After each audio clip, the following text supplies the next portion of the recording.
Well, hello, my YouTube friends and family. So, we're still working on the romance section where it's 10 books for $2. And today we have Harlequin Romances.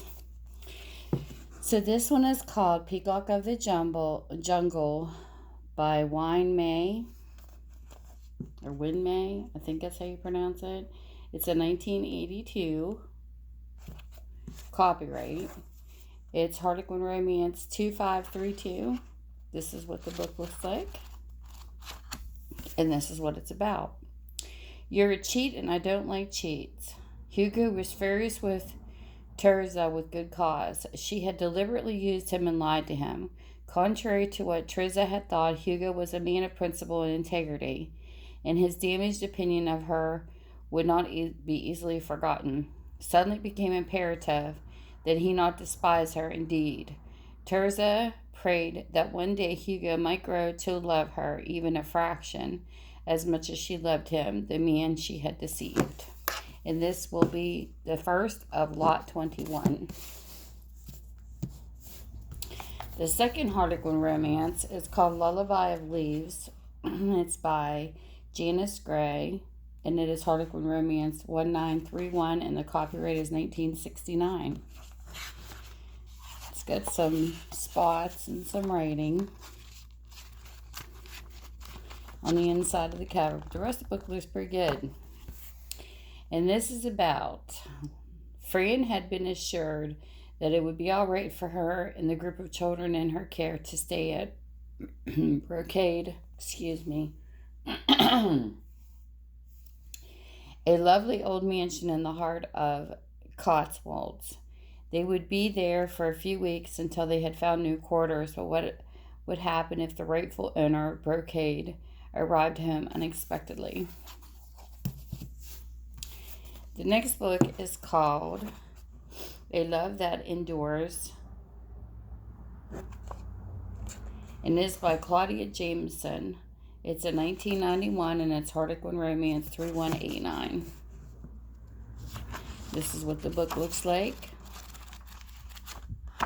and this is what it's about. The ugly duckling grew up. Becky should feel grateful, but she could still remember his exact words. If you don't want to look like a little dumpling, why do you gorge yourself so much? Cruel words that shattered fat, spotty teenage Becky and killed her hopeless crush on Sterling Robard. Now, 10 years later, faced by Sterling's arrogant charm, she could admit his taunts had spurred her into becoming a top international model. Becky knew that since they'd last sparred so bitterly, she had changed for the better. The question was, had Sterling?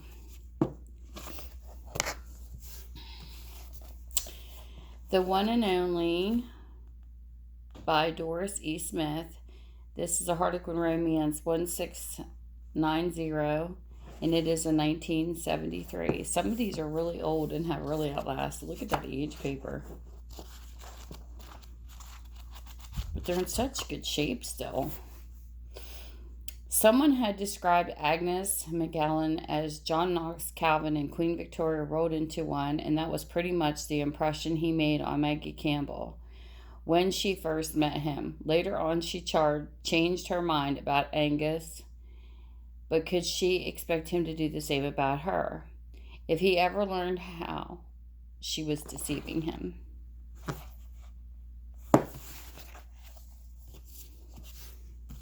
And the next one is called Fraziers Bride by Elizabeth Graham. This is a 1977 copyright, and it's Harlequin Romance 2126. Harlequin's been around for a while. This is what the book looks like. And this is what it's about. She had loved Jerry, now she wasn't sure. You have a lot to learn about men, Ice Maid and Matt said. Maybe I could teach you a few things. I might be doing Jerry a favor. His words echoed in Laura's mind as she fled. She had told him she was Jerry's fiancée in a momentary impulse intended to get under his leathery skin.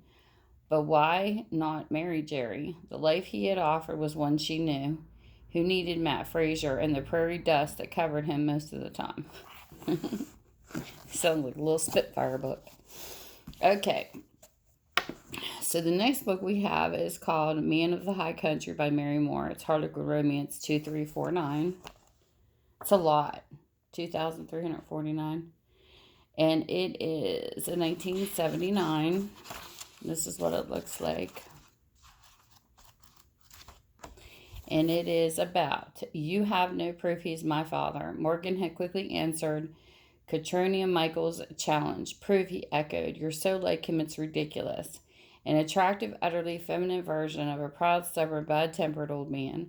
Morgan's words still rang in her ears. All her life she yearned to know she had a father, and the temptation to accept Ross Carmichael's invitation to New Zealand was overpowering. Even more overwhelming was the urge to see Morgan Grant again. The next book we have is called My Lady Disdain by Elizabeth Ashton. This is a 1976 copyright, and it is Harlequin Romance 1989. It's got some writing in it, and then this is the rest of it. And it says, Jacqueline had always loved Gino, and when he asked her to marry him, she gladly accepted. But she knew he wasn't marrying her for love, only because he wanted a competent helpmate. Then her glamorous sister came along and announced that she and Gino were in love. Should Jack let him go, or should she stick to her rights as his fiancée? Then the next one we have is The Scarf of Flame by Wynne. Harlequin Romance 2286. It is a 1979 copyright. It's got writing there, a little writing over there, but the rest of it looks pretty good. And it says, the kind of man every woman wants. That seemed to be the general opinion of the super viral Ray Stark. Even Miss Stell's stepmother agreed. Miss Stell herself knew better. Ray Stark was a man who callously used any willing woman. After all, hadn't he told her that love was a game to him, one that was played to be won? Miss Stell was determined to resist him in spite of the intense attraction he had for her.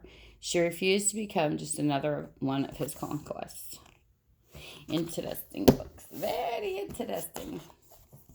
Okay, so the next one we have is called Fool's Paradise. It's by Ian Cooper. It's Harlequin Romance 2383. The copyright on this is 1980. This is what the book looks like. And it says, Emma was a woman, not an immature girl. At 18, Emma Price had run away from Nicholas Voss when he asked her to marry him.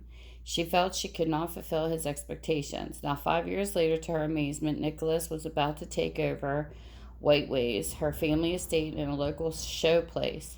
Emma couldn't face sharing that stately house with this arrogant man, but Nicholas had plans for White Ways and for Emma.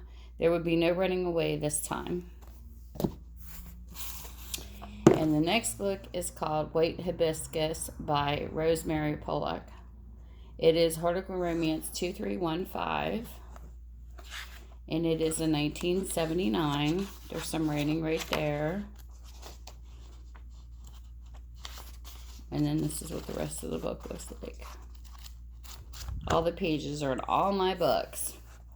He had no right to criticize her. Emma won the assignment of her dreams, modeling Princess Lisa's summer collection at a fabulous island estate near Malta.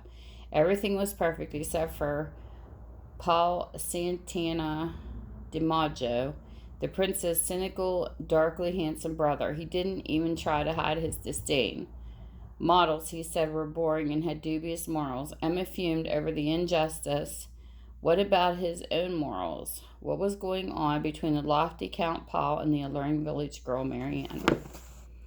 And there you go.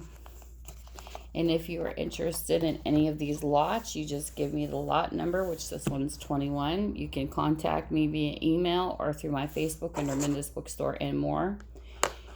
And everything's below in the description that you need to know. And I could post these on my Etsy store and send you the link, and you can just purchase. It's that simple. So with that, you guys have a great day. Thank you for spending your time with me. And I will see you soon. Bye. Mwah.